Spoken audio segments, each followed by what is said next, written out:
بسم اللہ الرحمن الرحیم رب زدنی علما۔ محترم مشاہدین، السلام علیکم ورحمۃ اللہ وبرکاتہ۔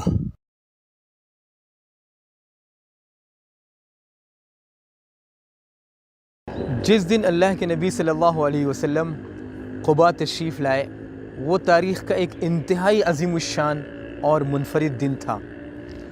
اسی دن شام میں اسلامی تاریخ کا ایک اہم واقعہ ہوا، اور وہ ہے حضرت سلمان فارسی رضی اللہ تعالیٰ عنہ کی نبی صلی اللہ علیہ وسلم سے پہلی ملاقات۔ وہ ملاقات جس کا انہوں نے کئی سالوں انتظار کیا، اور وہ ملاقات جو ان کے اسلام لانے کا سبب بنی۔ آئیے اس ملاقات کی تفصیل جانتے ہیں۔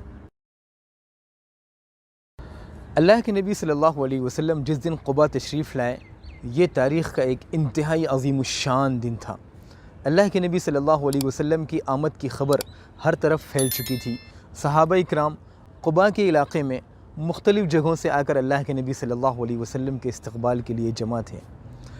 چونکہ یہودیوں کے تینوں بڑے قبائل یہود بنو قریظہ، بنو نذیر اور بنو قینقاع قباء سے قریب ہی رہتے تھے، قباء کے آس پاس ہی رہتے تھے، اس لیے اللہ کے نبی صلی اللہ علیہ وسلم کے آنے کی خبر انہیں بھی لگ چکی تھی۔ حضرت سلمان فارسی رضی اللہ تعالیٰ عنہ ایک یہودی کے غلام تھے اور کھجوروں کے ایک باغ میں مزدوری کیا کرتے تھے۔ وہ باغ یہاں سے نزدیکی ہے، آئیے اس باغ میں چلتے ہیں اور وہاں جا کر پوری تفصیل سنتے ہیں۔ من المؤمنین رجال صدقوا ما عاهدوا الله عليه فمنهم من قضى نحبه ومنهم من ينتظر وما بدلوا تبديلا ليجزي الله الصادقين بصدقهم ويعذب المنافقين إن شاء أو يتوب عليهم إن الله كان غفورا رحيما۔ مومنوں میں کتنے ہی ایسے شخص ہیں کہ جو اقرار انہوں نے اللہ سے کیا تھا اس کو سچ کر دکھایا، پھر ان میں بعض ایسے ہیں جنہوں نے اپنی نظر پوری کر دی یعنی جان دے دی، اور بعض ایسے ہیں کہ انتظار کر رہے ہیں، اور انہوں نے اپنے قول کو ذرا بھی نہیں بدلا، تاکہ اللہ سچوں کو ان کی سچائی کا بدلہ دے اور منافقوں کو چاہے تو عذاب دے یا ان پر مہربانی فرمائے۔ بے شک اللہ بخشنے والا ہے، مہربان ہے۔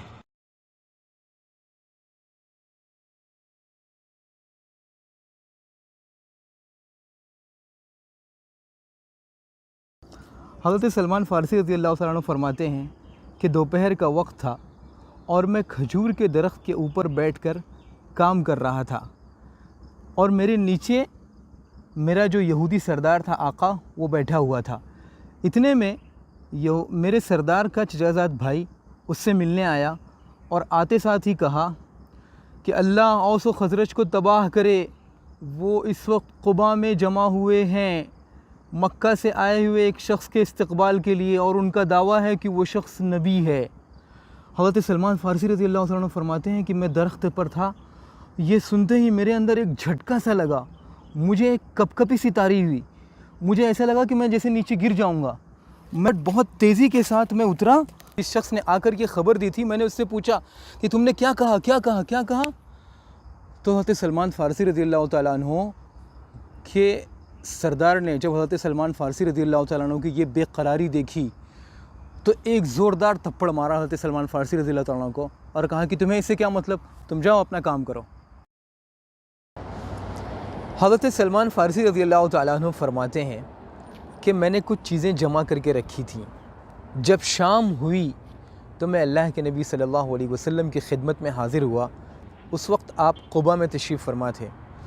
اگر اللہ کے نبی صلی اللہ علیہ وسلم قباء میں تشریف فرما ہوں گے اور وہ شام کا وقت ہوگا تو ایک اندازے کے مطابق وہ تقریباً یہی جگہ ہوگی، اس لیے کہ ہمارے آس پاس اور پیچھے کی طرف حضرت کلثوم بن ہدم رضی اللہ تعالیٰ عنہ کا گھر تھا، جہاں اللہ کے نبی صلی اللہ علیہ وسلم تشریف فرما تھے، جہاں اللہ کے نبی صلی اللہ علیہ وسلم رہتے تھے، اور رات کے وقت اللہ کے نبی صلی اللہ علیہ وسلم ایک دوسرے صحابی کے گھر میں رہتے تھے، جس کی تفصیل ہم پچھلے ویڈیو میں بیان کر چکے ہیں۔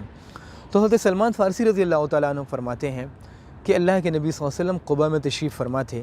میں اللہ کے نبی صلی اللہ علیہ وسلم کے پاس آیا اور میں نے کہا مجھے پتہ چلا ہے کہ آپ ایک نیک شخص ہیں اور آپ کے ساتھ آپ کے ضرورت مند ساتھی بھی ہیں، تو یہ میری طرف سے صدقہ ہے، اسے قبول فرما لیجئے۔ اللہ کے نبی صلی اللہ علیہ وسلم نے لیا اور صحابہ اکرام کو دے دیا اور صحابہ اکرام سے کہا آپ لوگ کھا لو۔ اللہ کے نبی صلی اللہ علیہ وسلم نے خود نہیں کھایا۔ حضرت سلمان فارسی رضی اللہ تعالیٰ عنہ دل میں کہتے ہیں یہ پہلی نشانی تھی جو پوری ہو گئی۔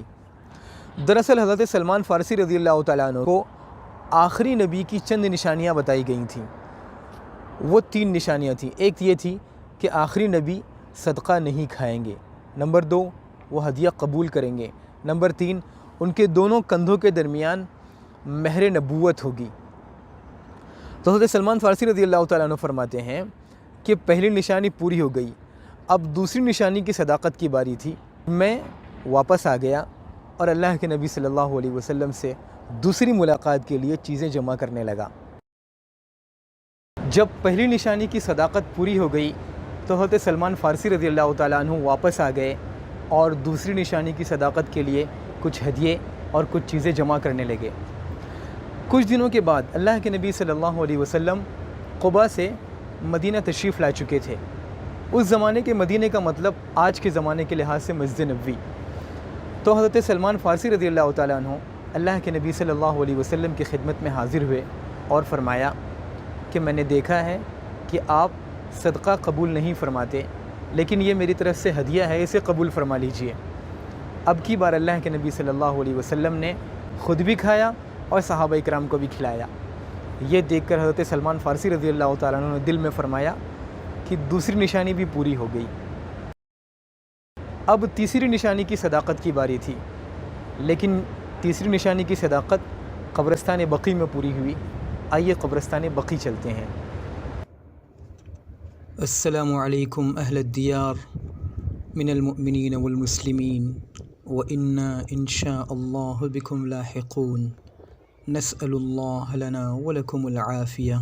ایک مرتبہ اللہ کے نبی صلی اللہ علیہ وسلم ایک جنازے میں شرکت کے لیے بقیع قبرستان تشریف لائے تھے۔ ایک صحابی رضی اللہ عنہ کو دفن کرنے کے بعد اللہ کے نبی صلی اللہ علیہ وسلم صحابہ اکرام کے ساتھ قبر کے ارد گرد بیٹھے ہوئے تھے۔ حضرت سلمان فارسی رضی اللہ تعالیٰ عنہ اللہ کے نبی صلی اللہ علیہ وسلم کی خدمت میں حاضر ہوئے۔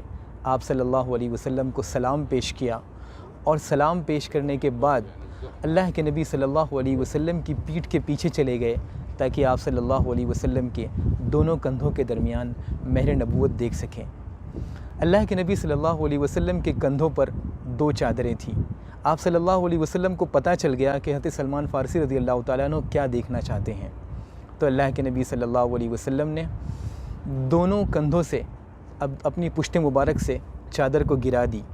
حضرت سلمان فارسی رضی اللہ تعالیٰ عنہ نے مہر نبوت کو دیکھ لیا اور مہر نبوت کو دیکھتے ہی سے اللہ کے نبی صلی اللہ علیہ وسلم پر جھک گئے اور رو رو کر اللہ کے نبی صلی اللہ علیہ وسلم کو بوسہ دینے لگے۔ اللہ کے نبی صلی اللہ علیہ وسلم نے فرمایا مڑو، یعنی سامنے آؤ، اور پھر حضرت سلمان فارسی رضی اللہ تعالیٰ عنہ نے اپنی پوری داستان سنائی، تلاش حق کی۔ اللہ کے نبی صلی اللہ علیہ وسلم کو یہ سن کر بہت تعجب ہوا۔ حضرت سلمان فارسی رضی اللہ تعالیٰ عنہ اسلام قبول کر چکے تھے، تینوں نشانیوں کی صداقت پوری ہو چکی تھی، لیکن اس کے باوجود ابھی بھی حضرت سلمان فارسی رضی اللہ تعالیٰ عنہ غلام ہی تھے۔ حضرت سلمان فارسی رضی اللہ تعالیٰ عنہ کے اسلام قبول کرنے کا واقعہ بہت دلچسپ ہے۔ سچائی کی تلاش میں جو انہوں نے اتنا مشکل مرحلہ گزارا ہے اور اتنا مشکل سفر کیا ہے، یہ داستان اللہ کے نبی صلی اللہ علیہ وسلم کو بھی سن کر بہت تعجب ہوا تھا۔ حضرت سلمان فارسی رضی اللہ تعالیٰ عنہ کا قصہ کیا ہے اور اسلام قبول کرنے کے بعد حضرت سلمان فارسی رضی اللہ تعالیٰ عنہ کا کیا مرتبہ ہوا، انشاءاللہ ہم اسے الگ ویڈیو میں تفصیل سے بیان کریں گے۔ جب تک دیجیے اجازت، والسلام علیکم ورحمۃ اللہ وبرکاتہ۔